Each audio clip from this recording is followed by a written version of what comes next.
بعد از شنیدن این حرف من رحیم میاد پیش شما. تو خیلی رک بهش بگو که تو و جانان همیشه با هم در ارتباط بودین و در ارتباط میمونین. بعد از شنیدن این حرف رحیم ممکنه احساساتی بشه و جانانو طلاق بده.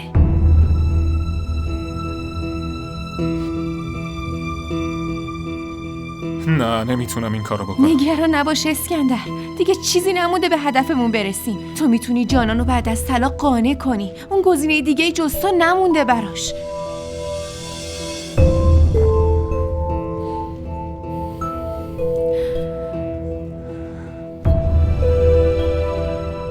زیاد فکر نکن.